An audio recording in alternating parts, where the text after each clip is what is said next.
Hello, everyone, and welcome. Thanks for joining us this afternoon. My name is Julia Powley, and I am the director and curator at Mercer Union. I am welcoming you today from what is known as Toronto. The land I am speaking on has been a site for human activity for 15,000 years and is a traditional territory of many nations, including the Huron-Wendat, Haudenosaunee, Anishinaabe, and the Mississaugas of the Credit First Nation. Today, the meeting place of Toronto is home to many Indigenous people from across Turtle Island. As a white settler, I acknowledge my responsibility to work actively in support of Indigenous sovereignty, to recognize colonial histories, and to redress their present-day manifestations. My acknowledgement today is a small part of disrupting and dismantling colonial structures. It is both a recognition that settler colonialism is ongoing and a commitment to support the capacity of art and art institutions to unsettle these conditions. Given that this is a virtual event, I ask that you take the time to acknowledge the rightful stewards of the land in which you are situated today. I'd like to welcome you to today's program titled Let's Begin, which we are live captioning. Today's event is the final in a series of talks that have been organized and curated by Nasrin Himada. Nasrin is a Palestinian writer and curator currently based in Kingston, Ontario, on Anishinaabe and Haudenosaunee territory. Their writing on contemporary art has appeared in many national contemporary art publications, including Canadian Art, C Magazine, Mice, and Fuse. They have collaborated with festivals and art institutions in Canada and the US, among them the CCS Wattis Institute for Contemporary Art in San Francisco, Trinity Square Video in Toronto, the Leonard and Bina Art Gallery and Phi Foundation, both in Montreal. Nasrin's recent project For Many Returns typifies their current curatorial interests. The series is designed as a way to explore the possibilities of art writing as a relational act. Since its debut in Montreal, it has toured across Canada, the US, and Europe. From 2019 to 2021, Nasrin held the position of curator at Plug-in Institute for Contemporary Art in Winnipeg on Treaty 1 territory. Currently, they hold the position of associate curator at Agnes Etherington Art Center in Kingston. Mercer Union invited Nasrin to lead a response that extends on the themes found in our current exhibition by Onyeka Igwe entitled The Real Story is What's in That Room. The exhibition is open to the public and on view until February 26th. I'd like to take a moment to thank our supporters who make our programming possible. Thank you to TD Bank Group for their generous support of Mercer Union's online engagement activities. Onyeka Igwe's exhibition is made possible with leading support from the Newton Dime Foundation and with support from the Canada Council for the Arts through the Foreign Artist Tours program. We are grateful to our exhibition partners, British Council and Scotiabank Contact Photography Festival, as well as to Panasonic through their partnership program for cultural institutes. I am so thrilled to welcome Nasrin back to Mercer Union. It has been a pleasure and a privilege to work with them on this series over the last year. Nasrin was instrumental in the commissioning of Onyeka's new work and really bringing her project to Canada. We've been so fortunate to have Nasrin's insights and expertise guiding this response to the exhibition. Please join me in welcoming Nasrin, who will introduce today's speakers and share some details on the structure for the event. Thank you. Wow, thank you so much, Julia. Yeah, this is the last event. All of a sudden, I'm feeling a bit emotional. It's really nice to have a serial program like this to see where it might go next. So thank you so much for this opportunity. Good afternoon, everyone. Good evening, Yaniya, who's joining us from Berlin. Thank you all for attending this third and final event of Let It Matter What We Call a Thing. Thank you so much for the speakers who are here with us and for accepting this invitation. I also want to thank all the staff at Mercer, Anna, Julia, Sonia, and Beatrice. Such a wonderful team of people that I've had the pleasure to work with over the last few months.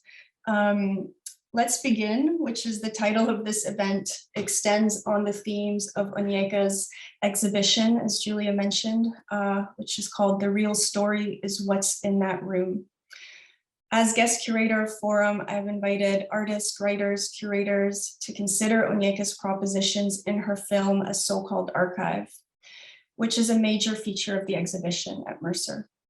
The film explores the material and affective traces of archival architectures, and I think this is key to the aesthetic considerations being taken up in the film. These architectures tend to the unrecorded, the cataloged, and yet to be uncovered stories of these sites, conjuring their many hauntings to render a study of the pages, the film reels, the rooms in which these are held in, the structures that contain them, and that are still occupied by the shadows of empire. I was really interested in thinking about the archive as image, or by taking up what compels us toward the archive, how do images emerge? And in that sense, I think Onyeka's film, along with a lot of the guests featured in this program, the way the archive is constituted is through images, and that troubles the ways in which memory is kept, both as record and as possession, and troubles the bearing that this has on how we tell our stories and how we conjure our lost and disappeared histories. The way archives have been constituted also troubles the ways in which language has been applied to further the operation of colonial narratives. The archive, for some of us, is signified by loss, destruction, decay, or theft. Its contents taken, disappeared, stolen, never to be seen again. When I was writing this introduction, I was thinking a lot about my own obsession with the disappeared archive of the Palestine Film Unit, which contained thousands of reels of film made by Palestinian filmmakers based out of Lebanon and Jordan and elsewhere, who were documenting the formation of the 60s and 70s liberation movements coming out of the refugee camps. These films also contained stories of the people living through this experience and were culturally significant. They were made by Palestinians for Palestinians. Because of the wars during that time, especially in Lebanon, the archive was moved to different underground locations to keep it safe. But on one of these relocations during the Israeli occupation of Lebanon, this archive completely disappeared. Remnants of it were found years later. One film was found in Italy and was restored, and I think there were some found in Leipzig, Germany, but most of it was just gone. And in thinking about this disappearance, I had to continuously work myself out of being hung up on what those thousands of reels contained. But as someone who's from the diaspora, and for those generations who come after us, I think what is most important to think about is that we are left with this story. So what do we do with it? In thinking about archives as they manifest in our imagining and in some way become about a search for other worlds, other formations, the speakers who have been invited make it so that the archive never disappears, is never lost, and that is always in the making. Here, archival formations do not adhere to linear time. They are constellations bound to the love we have for our people, our stories, and our lands. Together, we give language to this process, and new languages emerge that inform us of these connections, how they might have been felt or remembered. The visions and the impulses that drive some of us toward this search, and those that compel us with this obsession, conditions a sort of collective engagement. In this program, which is titled Let's Begin, we delve into the conundrums of museum collections and sanctioned archives rooted in colonial histories, with guidance from Sebastian De Line, Michelle Jacques, Yaniya Lee, and Jocelyn Perrinen.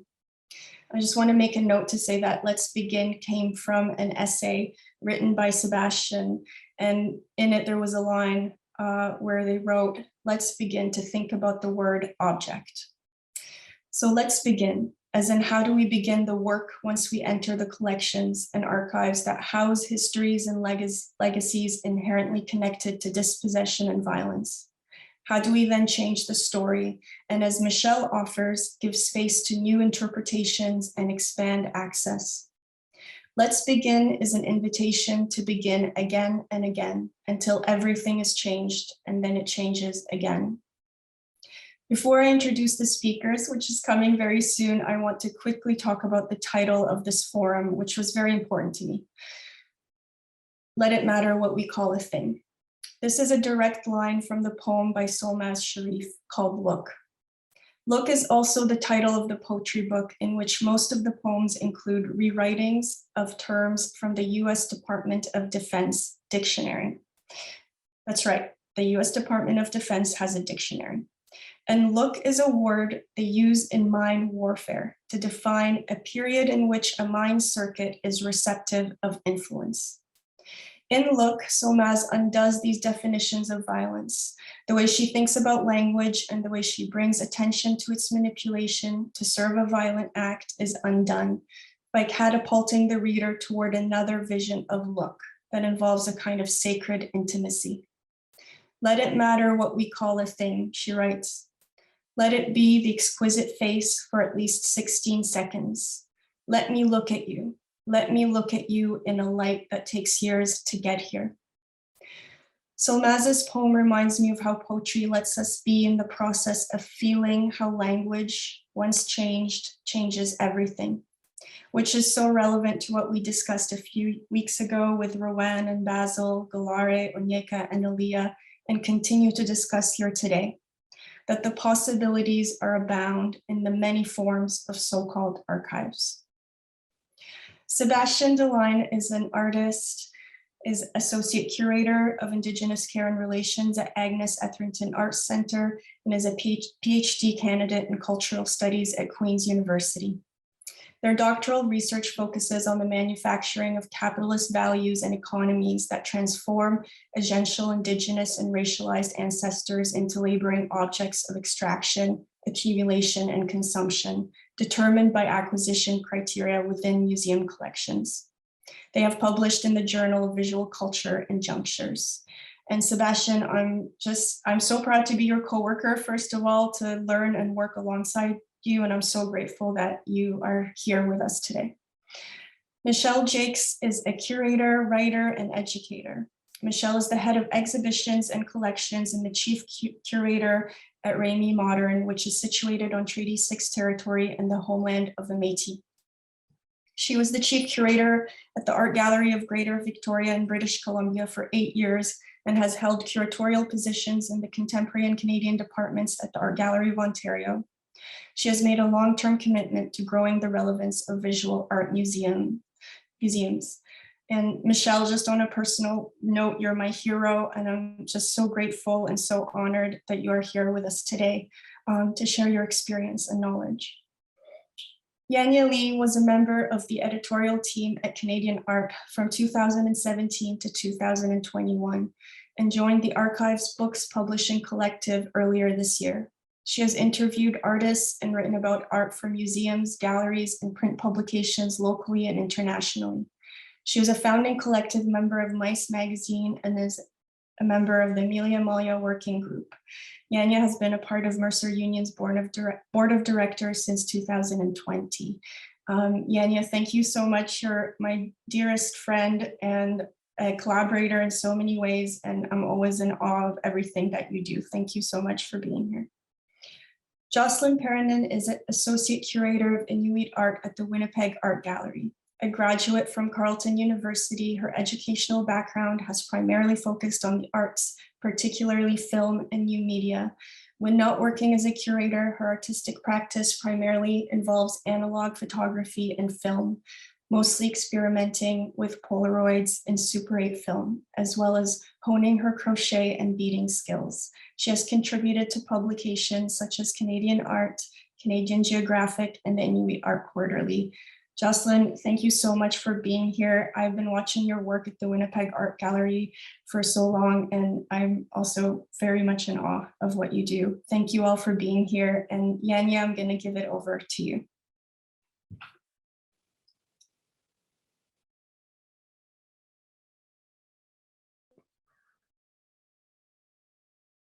Unmute myself. Okay, I'm here.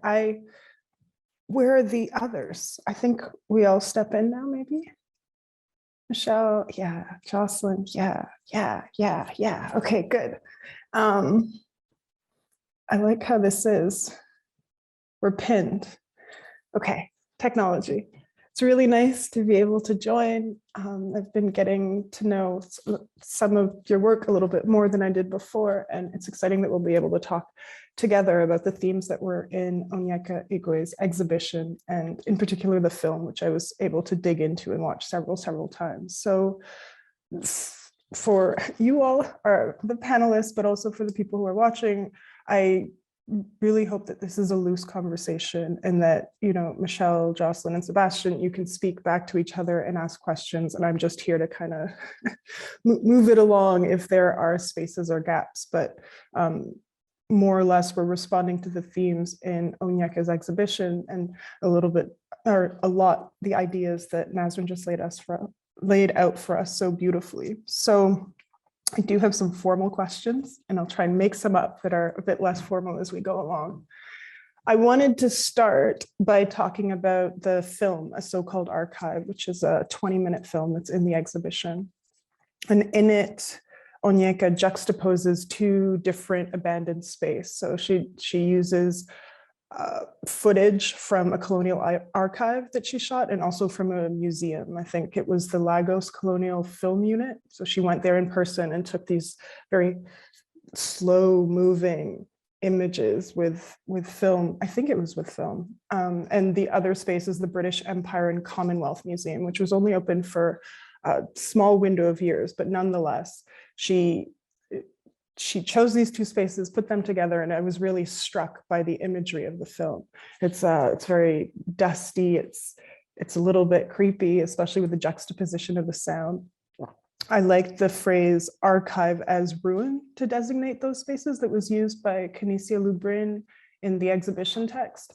It seemed to me that thinking about these spaces as ruins allowed for a lot of possibilities. So I wondered if you would share some of your first impressions of the film or the exhibition.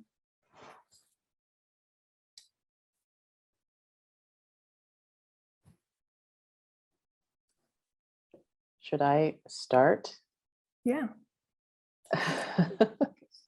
An enthusiastic head nod from Sebastian.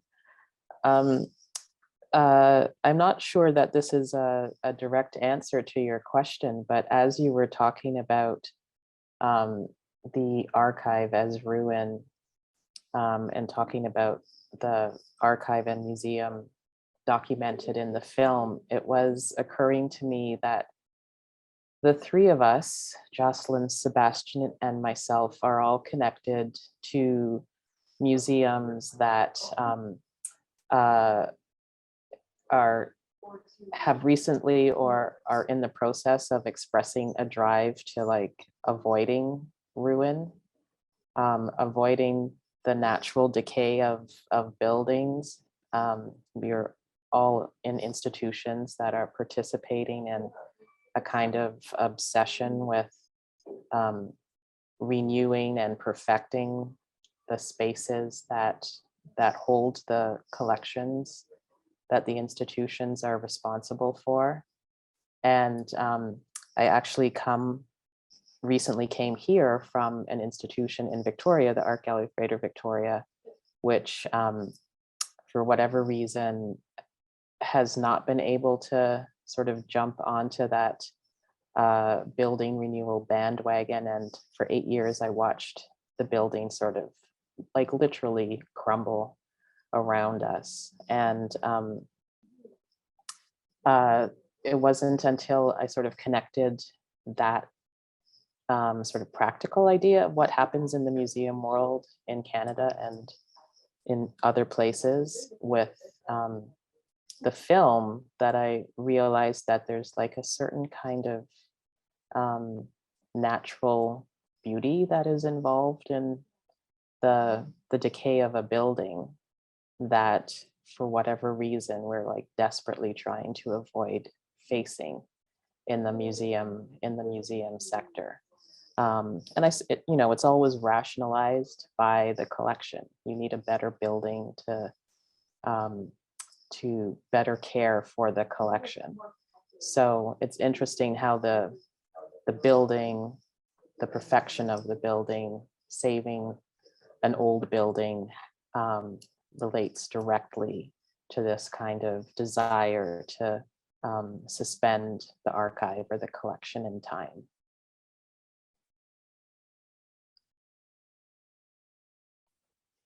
Yeah, I'm gonna jump in here too. And just go off on what Michelle was just saying. where I'm now working, which is the Winnipeg Art Gallery, and now Kalmayok, the new Inuit Art Center. That's kind of exactly what we were trying to do as well in building this new center, this new home for displaying our collection, and also having a better housing for our very large Inuit art collection. Yeah, we're doing the same thing of trying to preserve this history, this archive of artists' work, of Inuit culture even. So yeah, it's definitely an interesting position for me too, and I'm sure I'll talk about that more throughout this. But in response to your question about the film too, I found it really quite very beautiful as well, and but also haunting, and it was really wonderful too to see all those analog, that kind of decaying analog film reels, and kind of a lot of the kind of wired microphones. Microphones nowadays are pretty much wireless for the most part. So you see all these older technologies, and I just love it. And I really loved, the kind of overlay too of the sound, kind of echoing throughout the building too. And yeah, it was really beautiful.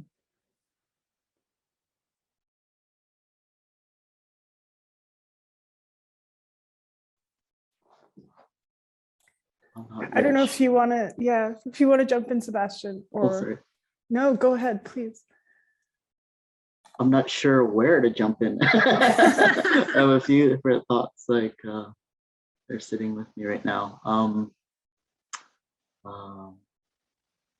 You know what? I guess I'll start, with the film, because I think it was interesting, because when I first watched the film, I did see the kind of cycle of decay. Also, what I focused on too was the life that was still living there and growing within that space, and I really appreciated that kind of the way in which the artist brought us into that kind of stage of the cycle, where it was I felt like in a process of who is inhabiting that space at that time, and with those ancestors that are connected to those reels, and also those those other nations that are living there. There was I think it was like moss, and we're seeing some other insect nations, and and thinking, that place is still very much alive in a lot of ways. And I definitely hear what you're sharing, Michelle, about the institutions that all of us work in, and the propensity to want to. I think it ties in really well with the kind of logics behind how Western ideas of objects and what that means, from a Western perspective, of oftentimes not being alive, not being presumed, let's say, to not be alive, and yet, and there's a whole kind of institutionalization around how to preserve and conserve, right? The quote unquote object, and to kind of keep their embodiment, in a state of in perpetuity, so that they can be accessed for all time. And it really goes against kind of natural laws in a lot of ways, right? That we just transform, and everything has its time and place and changes, right? And so, but I also, what I loved about the film too was, how it started with this narrative that really kind of also showed the way, I felt like the way the institutions, the the way that museums operate to tell certain kinds of stories that through that kind of construction of narrativizing either the museum tour, the walking tour, or a kind of BBC like British, documentary narrator's voice, that is sort of speaking on behalf of the empire, speaking our stories through the lens of empire, really drove it home for me, in the way that those are kind of a lot of the dynamics in which tell a particular kind of story that teaches us to see things as an object, which is really, different than how I've come to learn and how I try to unlearn those things, all the time. So yeah, and to extend that into, like you're saying, to the very institutions then of what that means to create a space in which to continue that process, kind of in perpetuity. It's a weird paradox, I find that, and working in that space is a weird paradox too. So I wonder how that is for all of y'all, where you work and kind of holding those paradoxes, or what your further thoughts are.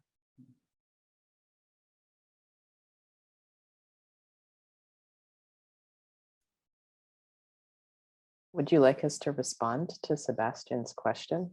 Because that's a Yeah, great question. keep going. I can jump in. I have questions, but as long as you all are asking questions, it's good. Please.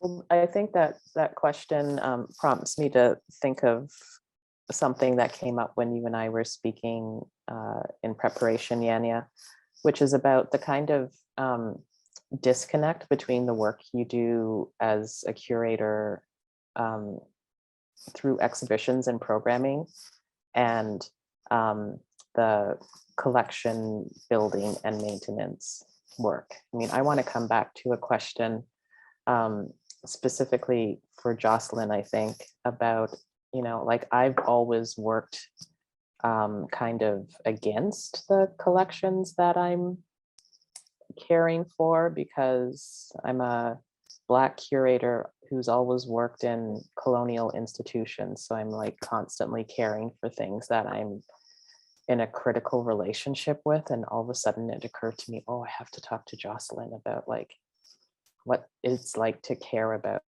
a collection that you care about. Care for a collection that you care about.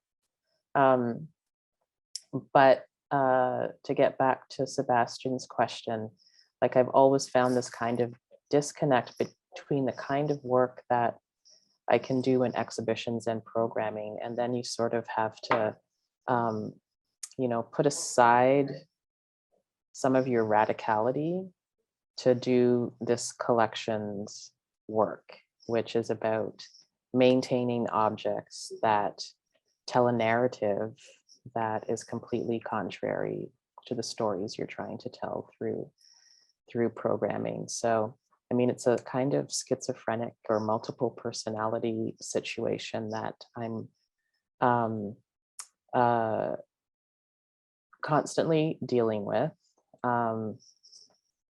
At a place like the Art Gallery of Greater Victoria, where we had no money, the objects that we collected were or could be, they were still objects, but maybe they were a little bit less connected to the market. So it was a little bit easier to collect on the basis of the stories in the objects. And that was kind of a more comfortable place for me. Like that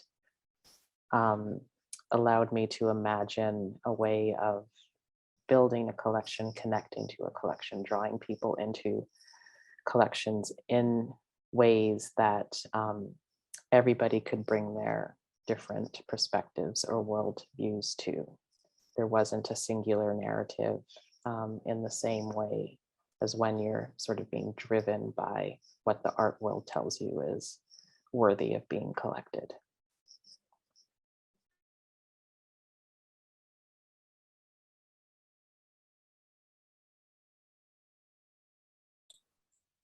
Okay. One question that came up for me while thinking of these these ruins was also the function of archives. What do they do for us? What would happen if they didn't exist? And also I began to imagine what different forms archives and collections might take. So in the film, how it's presented, it is this space that's haunted, and we can look at that as, you know, the ongoing existence of many different histories that are held in those spaces, in those documents, and in those objects, that were kind of squeezed into that place with this imperative of preservation that we were talking about.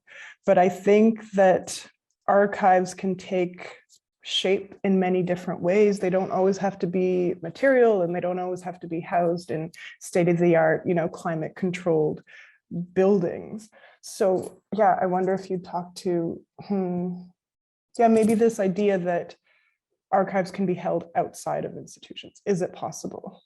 Or maybe you think it's not possible.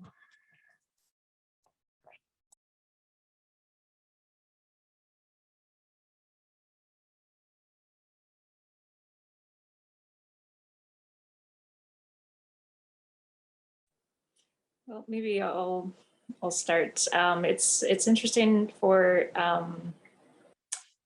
Inuit communities. There aren't very many you know, museums or galleries in the north. Really, there are very, very few. Like maybe even less. Well, maybe a handful or so. And so I feel that it is sort of up to the community itself then to like preserve the community's own kind of history. And, you know, it for Inuit too, that, you know, traditionally a lot of, you know, stories and you know, a lot of storytelling is obviously very oral. So oral history then is an incredibly important aspect then to our history and culture. So yeah, a lot of the written and kind of visual archives then, yeah, where do people then house it?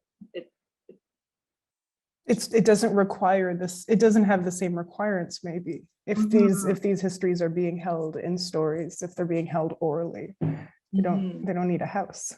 They need personal well-being, they need health, they need community. Yeah. Exactly, yeah. So then, yeah, to then kind of come and work in such a place as the, you know, Winnipeg Art Gallery and Kamloops, it does take that kind of like readjusting of thinking and ways of doing. So it's where you know, where archival and history and all the, you know, the information about these objects are always written down, and always there's some sort of documentation on all of these pieces that we have. So it's, yeah, it's quite a different environment, that's for sure. A few of you have touched on this, but I wonder if you could talk about the role of working within this space, but I guess having a kind of allegiance to maybe a different mandate. How are you careful to take care of yourself, or I don't know, of being in the middle between these two different imperatives? Those institutions were built with a certain idea in mind of what those objects that they held should do, and you're coming in, and each one of you in your practice in a different way, just trying to maybe challenge or brush up against those traditional mandates. So how do you occupy that position of both and, which, yeah, you've all sort of spoken to a bit.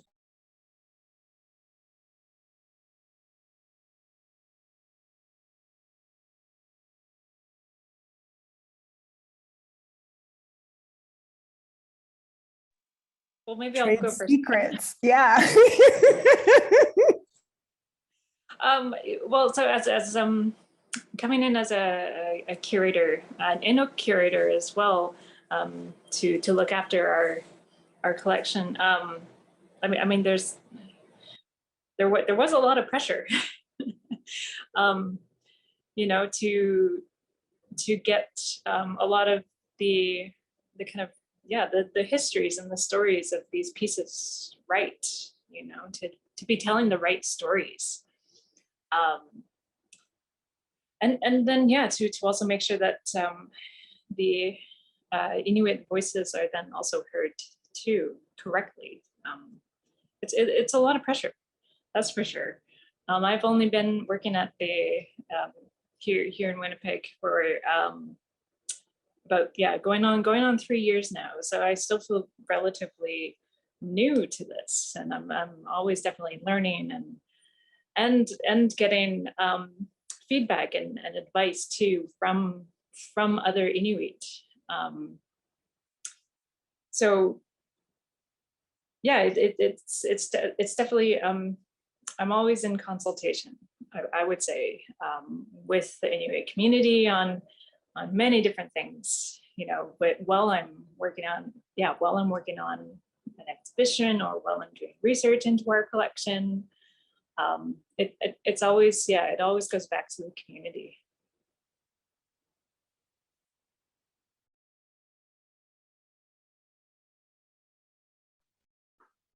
Yeah, I've actually only been at the Agnes also for 3 years, and you know, I think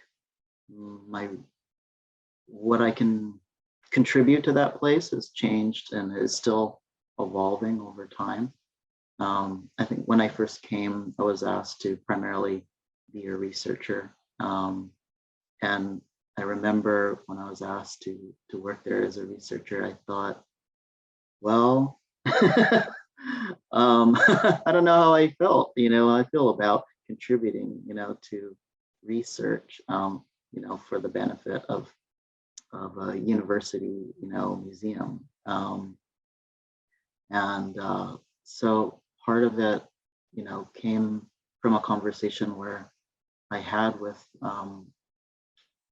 my bosses, you know, and I said, when I talked to my supervisor, Dylan Robinson, and people that I trusted, you know, in my community, and I said, you know, I don't know how I feel about this. What's you know, what's being offered coming in my life at this moment, and I think right now the way I try to see my role is always and probably will still be as a helper.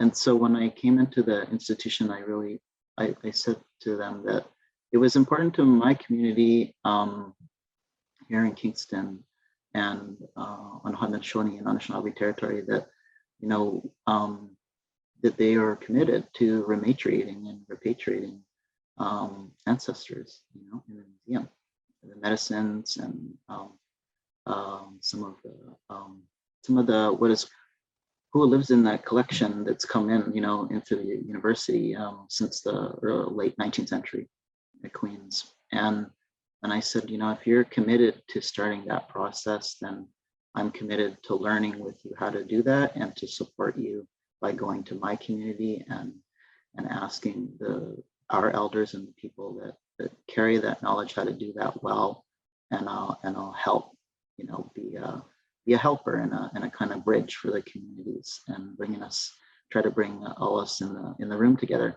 So kind of like, you know, what Jocelyn, what you're sharing is I always go to my community to guide, you know, that process in a good way, because I'm just a learner in it, you know, and I often struggle with, I think, the ways in which institutions kind of are constructed in a way that ask us to be experts on things, or that expect us to kind of have, and there's a way I feel that they also have a way that they want to make things into policy, and they want things to become one universalized way. And it's been an interesting ongoing conversation to remind the institution how there is no one way. You know, we the Agnes have many different communities whose ancestors live in that collection. I'm responsible as a helper to many different communities beyond my own communities, and I'm a mixed race person, I'm also Asian, I'm Oaxacan Asian, and, and I can only do so much as a person. And so I have to, those are reminders to me that it really is about being in relation. And that's the thing that's important to, I think, that as museums, that museums sometimes forget. And I feel like there's a fear a lot of times with repatriation and rematriation. And I'm really curious what you all, have thoughts about that. But part of my thing I think they're afraid of is that sometimes people are afraid that well, what happens, if we send all the ancestors home, then what's the function of the museum? And I just kind of laugh sometimes, and I think I'm like, hello, we're still alive, we're still here. Why don't you relate to our communities in the generation that we're living in too right now, and ask us what do we want to do in the museum, or how do what do we want to collaborate on together? And it's just I feel like it's part of that whole process, the returning of ancestors is part of the process in which we build trust, and that we actually are building relationships that are sincere, with communities, and that are ongoing, and that are long-term, and that go beyond all of us in this room, and who will carry on that work and those commitments. So yeah, that's how I feel about it at this moment. That question of trust, I wonder, Michelle, if you could speak to that, because you have a very big role in a really big institution that, is surrounded by a lot of communities, many different communities. So how do you carry that and work towards creating trust?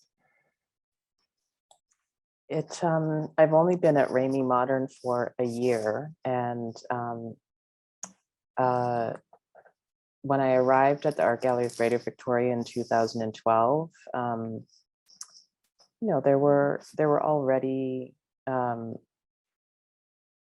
lots of moves made towards forging meaningful relationships with local Indigenous communities, newcomer communities, all kinds of communities. And we just spent 8 years basically making friends and doing projects. If you can find an institution that functions on that kind of philosophy and practice, then everything is pretty easy.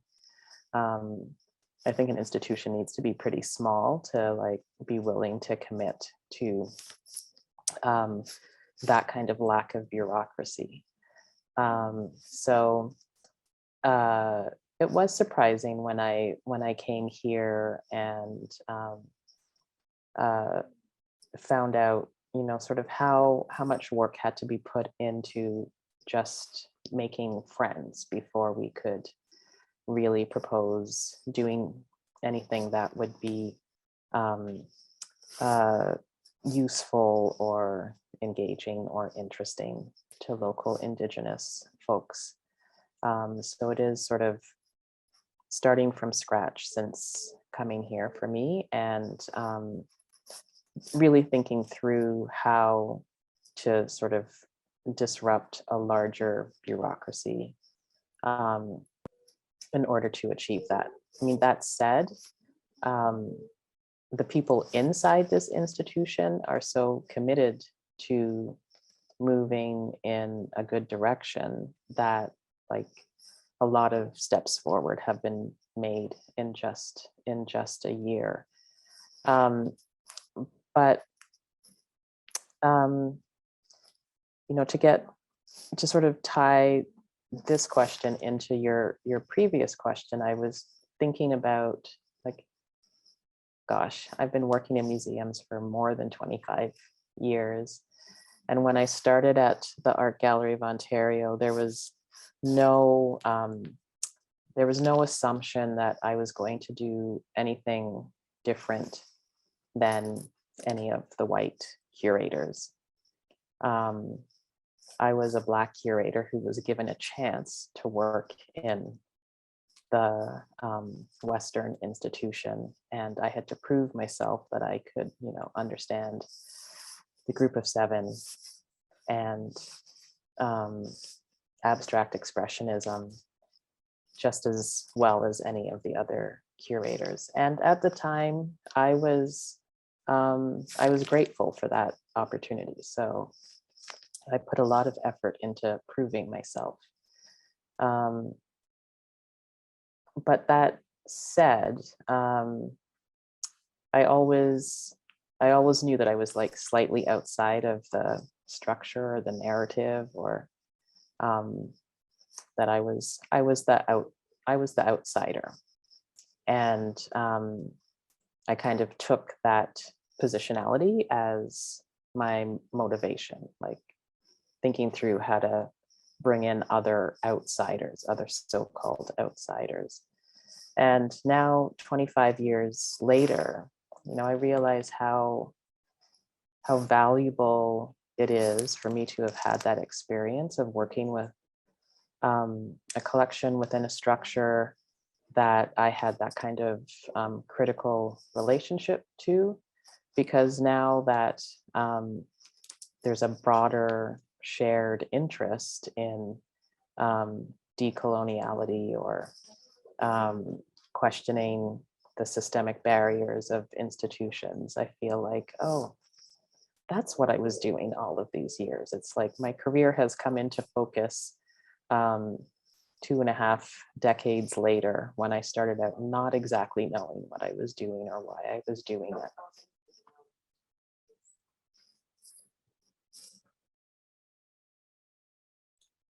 Thank you. I don't know if Jocelyn or Sebastian, you want to respond? I have another question.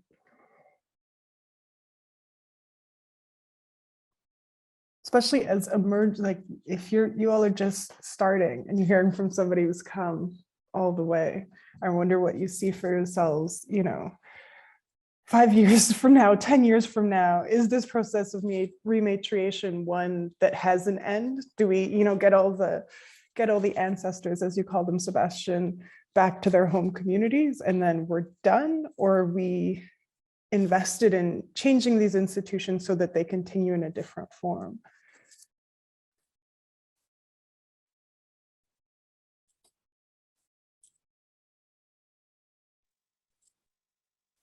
Well, I mean, I think definitely, the future of institutions it is changing, and I think for the better. And it's the change, though, is going to take time. And as I also mentioned, like I'm one of very few Inuit curators. I'm really hoping, in the next 5 years that changes, and kind of exponentially even. I'm really hoping, to get more Inuit curators into larger institutions to then kind of look after the objects, to basically do what I'm doing. But then along with that, I am hoping to see, again, those structural changes too to the institutions. It's not going to happen overnight, but I am hoping we'll be in a more different place. In the next 5-10 years. Yeah.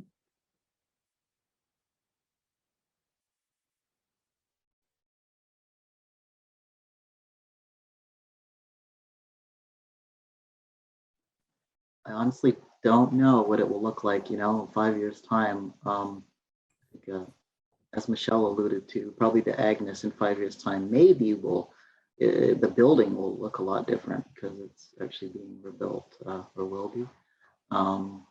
And in that, it's actually going to really change how we orientate in that space. And that's a big part of our discussion about that. How yeah, how to be intimate in those spaces, how to be intimate and with different communities coming together. So what I'm hoping is in 5 years' time, we'll be able to have kitchen conversations like, what Jocelyn was talking about, where, ancestral kitchens and have conversations, and museums can, maybe we can shake up a little bit, kind of these names and words that hold them down, and because of the histories in which, how that has become, are they museums, or are they something else, are they, I think about, like, I forget word for word, but I remember reading something from Derrida, was writing about the etymology of the word archive. It was in the book Archive Fever. And if I recall, it comes from a word that arche, which was, this has long history of Roman registry bureaucracy, and from, that position in the Roman Empire, that person having the authority to decide and to categorize and to collect and stuff like that. And I just think that we really can, I would like to be hopeful and think that we can actually reshape the ways in which, from our really beautiful teachings here, how we relate, and we don't have to continually refer back to that, those histories as our starting point. That doesn't mean they go away, but I do think that, I do believe in, like, that I think for me, being here, that we have really great teachings that are Haudenosaunee and Anishinaabe that talk about how we come together, like, under the pine tree. There's a teaching we have about how that my older Dockstader shared with me, that everybody, if anyone wanted to follow those 4 routes across the earth in all the 4 directions of the great tree of peace, the white pine tree, that everyone's sheltered under that tree. Everyone's sheltered under the great law here. Everyone's welcome. And that's just one of the big, teaching that we have here, and that's for everyone to share, and so even then the word archive, I'm kind of like, where does that fit in? Like, I feel like there's a way, which we have relations to what we art, and what we learn and what we make and what we share, and and from that what we pass on, and what we and so in those kinds of ways, it could just look very different. That's all, and part of it is just allowing the trust of relearning and learning those things, and seeing what comes out of them, maybe rather than trying to always reform. I feel like it's a state of, it's not abolition that sometimes we talk about in institutions. It's reform in a way, if we're continuing to kind of keep the institution a certain kind of structure of what it is. I don't know, that's what comes to mind when I think about it.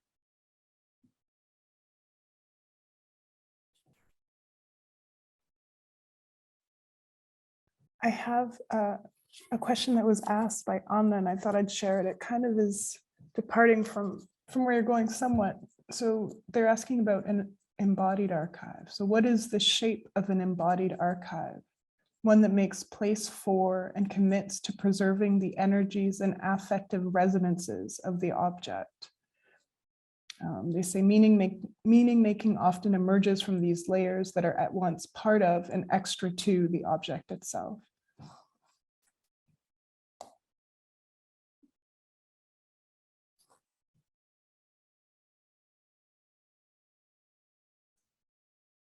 This might not answer the question directly, but it might be a good place to talk about a project that my colleague Troy is working on with the artist dancer Taisha Padgett.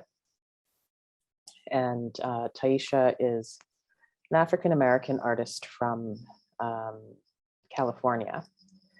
But she's been working on this series of projects where she goes to different historical Black communities and researches the histories and legacies of those communities and creates a kind of community engaged project out of the research and in partnership with people who are connected to those historical communities. So she was recently in the fall in Saskatoon, and Troy and Taisha and I went to a historic site called the Shiloh Baptist Church.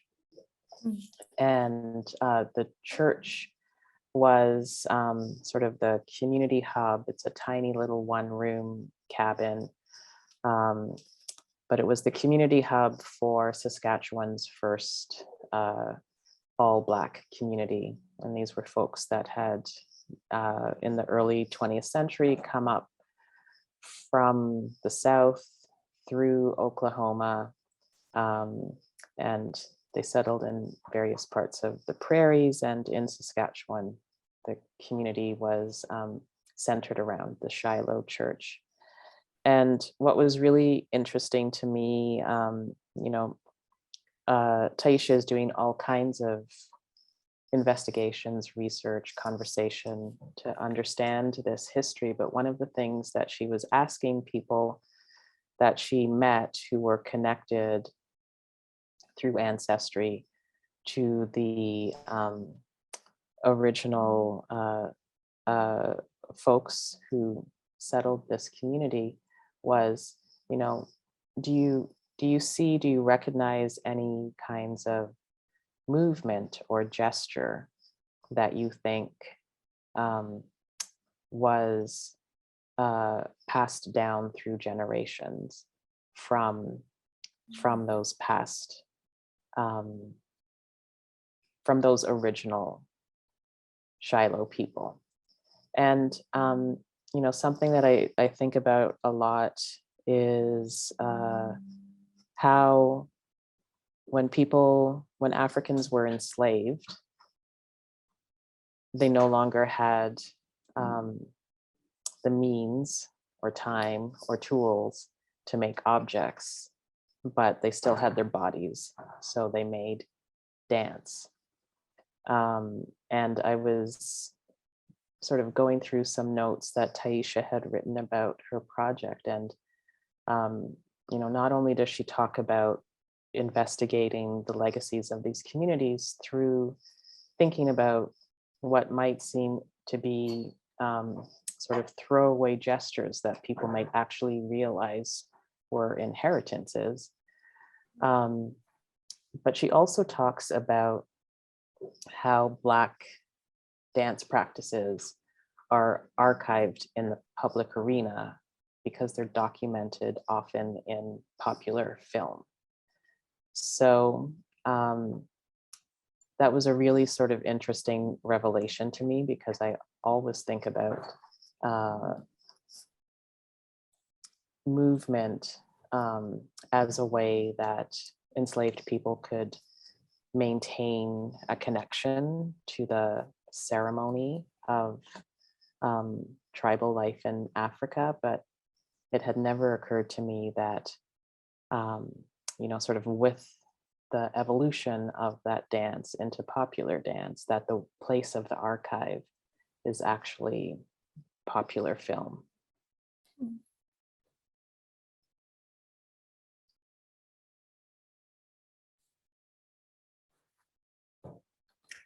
That's amazing. And it seems like such a great response to this idea of an embodied archive, of how that might take shape out of necessity and develop and grow over time. And that's one example, and I'm sure there are different ways in which embodied archives have grown. So thanks for sharing that. I wonder, we're sort of nearing the end, but I'd like to hear those of you who curate to speak a bit more about the experience of curating, putting together an exhibition, and just some of the outcomes of that kind of work. We've been talking about the collections and archives and what's sort of held there, but a lot of your practice is also making really informed decisions on what to put together and what to share. Maybe you could speak a bit more about specific exhibitions that you've made that have, you know, brought you pleasure and allowed you to communicate, or challenged you even.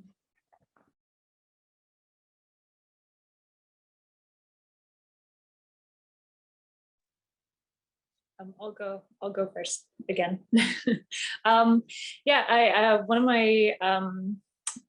my current exhibitions right now at WAG is called Inuk Style, and it focuses a lot on kind of the more textiles and wearable pieces of art. And it's all mostly drawn from our collection, but then also the government of Nunavut's fine art collection that the WAG hosts and is on long-term loan to us. So it looks at like a lot of the parkas that have this beautiful beadwork to it. You know, as these objects of fine art, and puts these wearable items, even necklaces, jewelry, and kind of more of the tools as well, to make these pieces, you know, putting them in the spotlight too, because I feel that much of what people think about when they think about Inuit art is just kind of more stone carvings or drawings, prints, which, you know, the majority of Inuit art are those things. But then what I really love about kind of Inuit art is kind of expanding that definition and including items such as textiles and beadwork and more of these wearable pieces of art.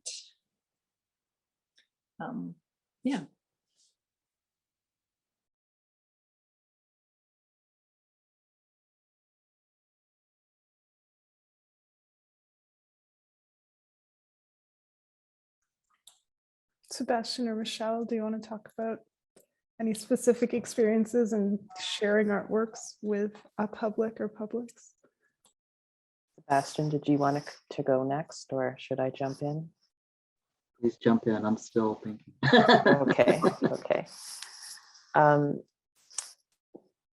We just opened an exhibition here, which is simply called Canoe. And I had connected with some private collectors who collect Canadian historical and contemporary art that includes canoes in it.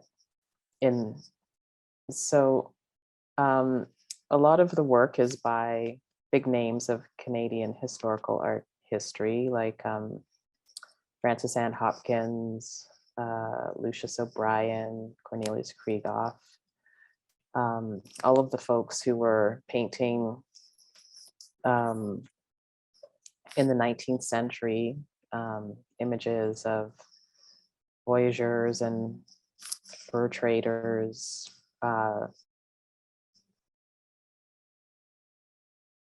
taken through the Canadian wilderness in canoes by Indigenous guides. And somehow the exhibition just really sort of unfolded so organically. You know, I had it in my head that we would include some actual canoes that were made by Indigenous canoe makers or Indigenous artists, but you know, not only were we able to do that, but I found out that I have a colleague who works in the learning and engagement department who is an Indigenous program guide whose grandfather or great-grandfather was a guide. So not only was she able to sort of tie in these beautiful family narratives, now the exhibition includes the moccasins that her ancestor wore when he was a guide.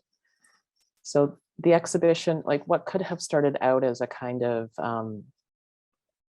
sort of art historical overview of a moment and genre in Canadian art became something sort of much more inflected with sort of lots of points of entry. And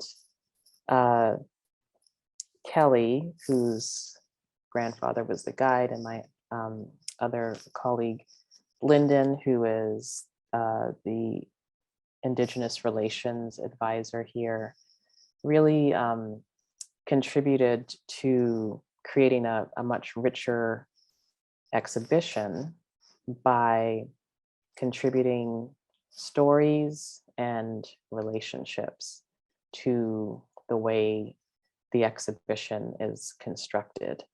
And ultimately we decided that we were a curatorial team, and that they weren't educators supporting my sort of curating of the Canadian art historical objects.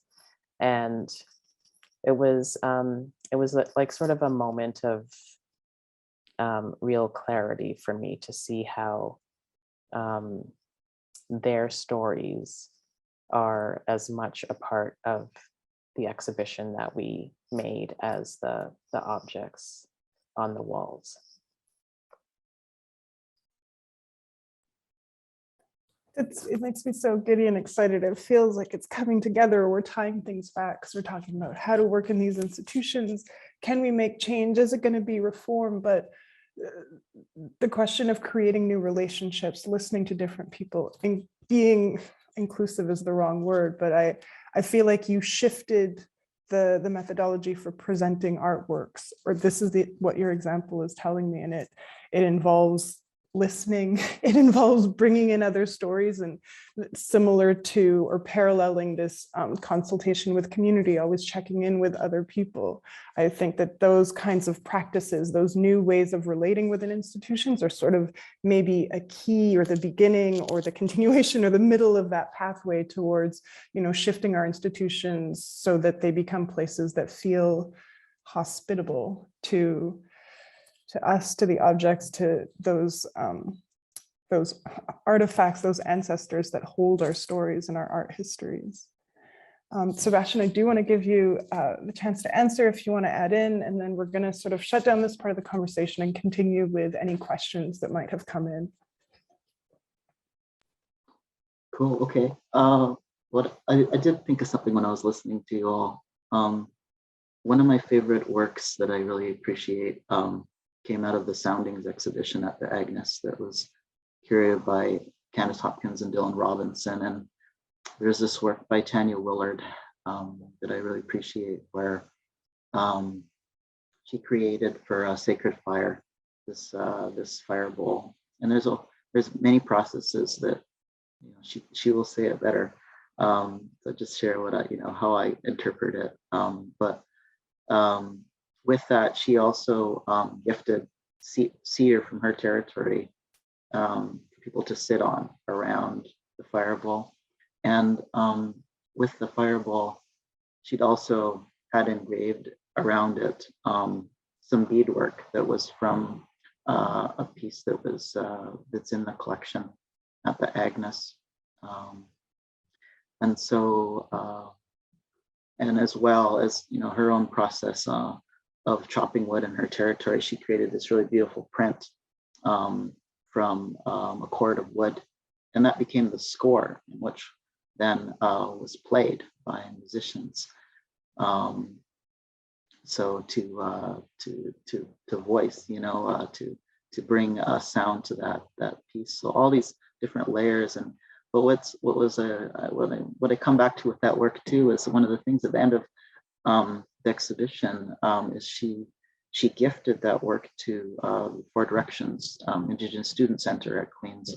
And so part of that was invited with other artists like Janine Frina-Jutli came, and a lot of other artists and Soundings came. And and the community, and we all carried as a procession, her work to the student center, and they had gifted it to there for ceremony. And so it's actually in the backyard where we have a teepee there in the student center, so there, I think it's quite fitting in a way, thinking about that, and how her gift in that way is also a really great example of an archive. You can call it. I'm going to try to refrain from moving away from that word necessarily, but that's maybe an example of beyond, where that ancestor has a life within the community, outside, literally outside, the institution, and that is really nourishing us, and supporting ceremony, and inspiring young people to make art. So it's pretty cool. It's one that sticks with me a lot. Thank you so much. Thank you all, Michelle, Sebastian, Jocelyn, for sharing a little bit of your experience, your wisdom. I'm going to pass it over to Nasrin, who is somewhere. They will appear. Hi. Hi. Wow. Thank you all so much. I'm moved. I'm moved to tears almost, for real, because of how much I've learned today, and just listening to you has been so just inspiring and validating, and all of those things. We do have a question from Wanda Nanabush. She's with us today, which I'm just so excited about. And I don't know, Sebastian, if we're going to get away from the word archive yet, maybe through this. But I'll read out Wanda's comments and question.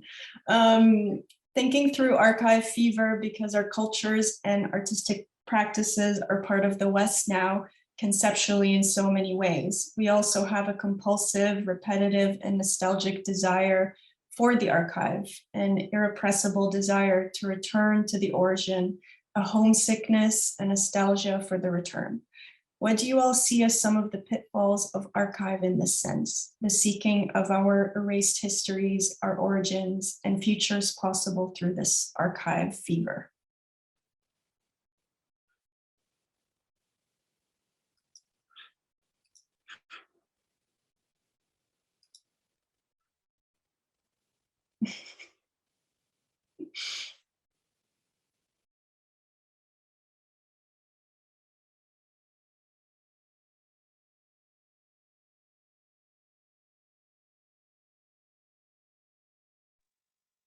I'm still just trying to figure out an answer to this. It's such a, it's a big question to think about.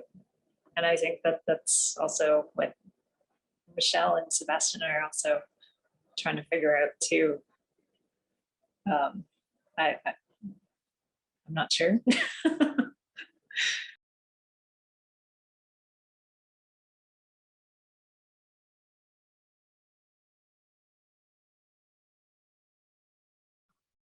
I think somehow,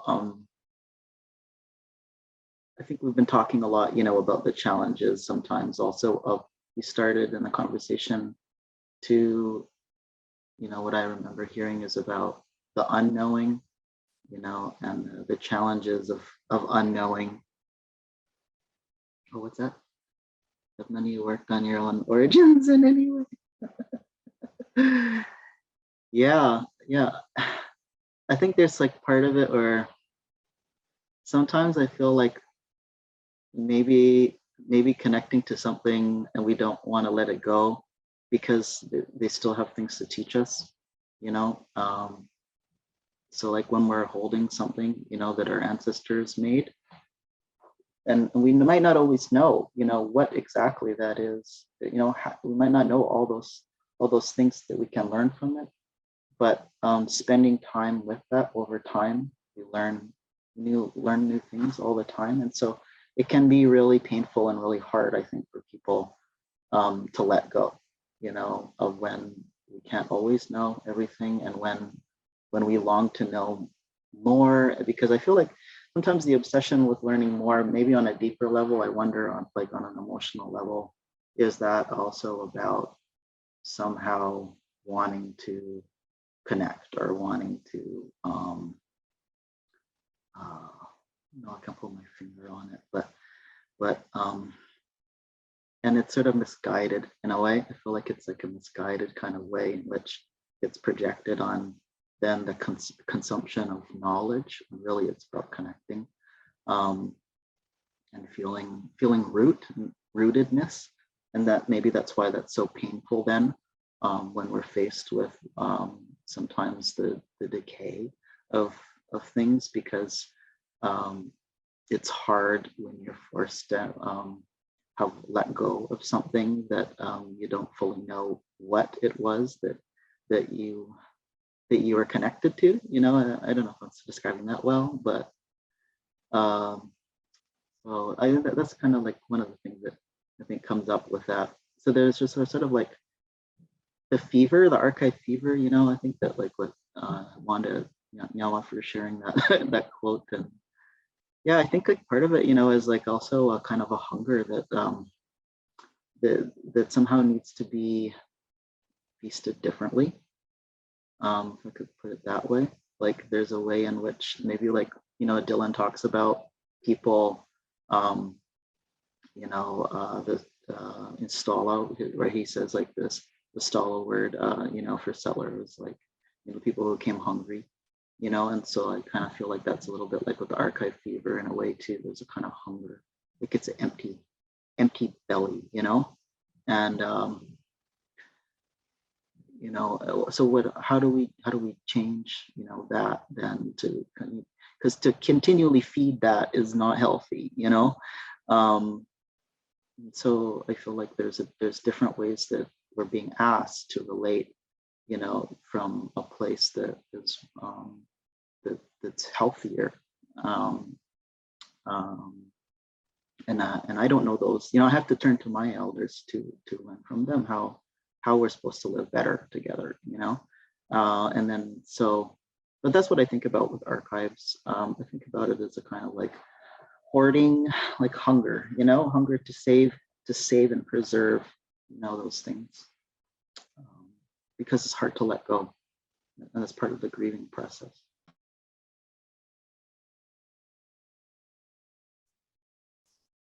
I had been telling Yaniya about visiting the National Archives in Grenada in the Caribbean, where my father is from. And Grenada is pretty close to the equator. It's very hot, it's very humid, and the archives are held in this old building with no air conditioning, so the windows are always open. And you know, they try to get fans going to move the air around, and it really is a place where it feels like everything is just going to be overtaken by something verdant at any minute. There were even plants, like, you know, in the gallery spaces. I don't know why. But that's like a weird anecdote to sort of preface saying that like it's almost impossible for me to connect to a certain part of my origins, in that sort of mom and pop shop version of an archive. It's impossible for me to find any trace of my African ancestors. I don't know who they are.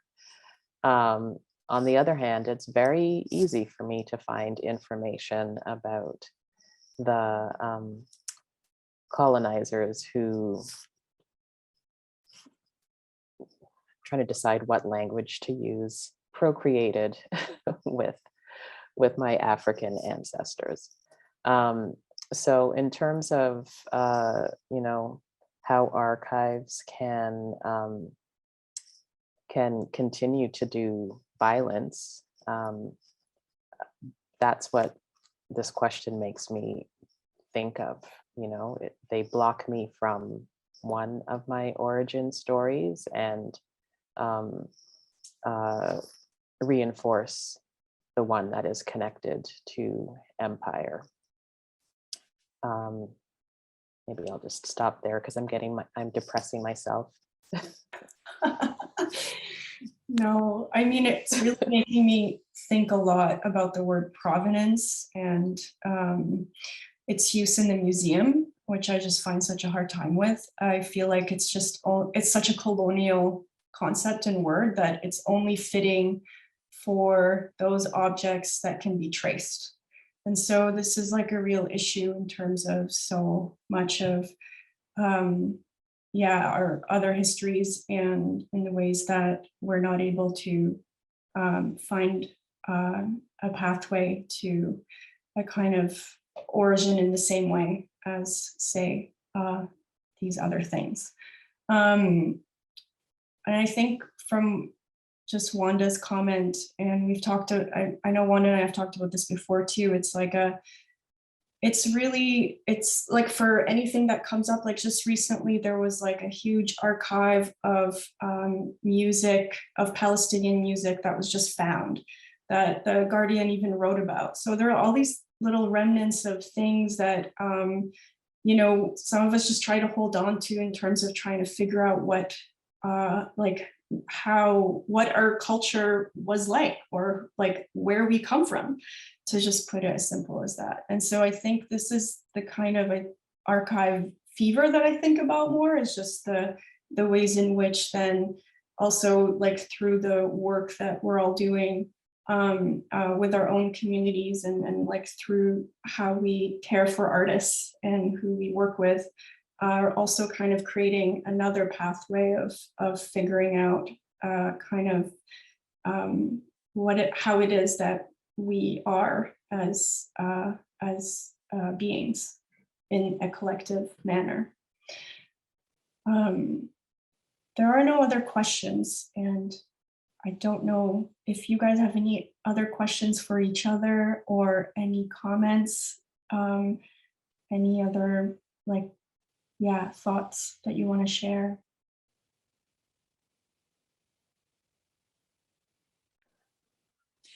Just wanted to say thank you to Sebastian and Michelle as well for also sharing with everybody, you know, your experiences too, and thank you to Yaniya and Nasrin as well for, you know, inviting us for this discussion. It was great. It was great. I echo Jocelyn's thanks to my co-panelists, and also Nasrin. That was the most beautiful introduction that you gave. Thank you for that. And Yaniya is always amazing to talk to. It has been a fantastic conversation. Thank you. Well, I'll definitely echo my thanks as well for this really beautiful conversation. And yeah, I kind of felt like Nasrin, when you were sharing the intro, I thought, well, this is going to be good. You know, and I felt that yesterday when I met you really briefly. So I'm really grateful for having met you all and having this moment together. You know.